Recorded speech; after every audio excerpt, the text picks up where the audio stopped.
So why should these spikes be hung with corpses?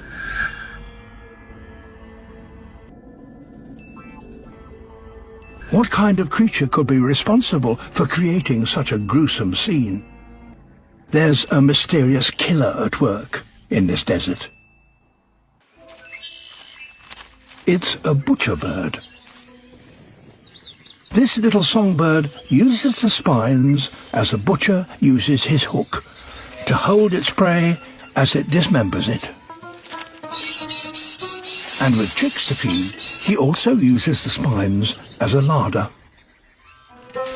He's been stocking it for weeks. Hanging his prey out of the reach of scavengers on the ground ensures that his newly hatched young will never go hungry. An ingenious solution to making the good times last in the desert, if a little macabre.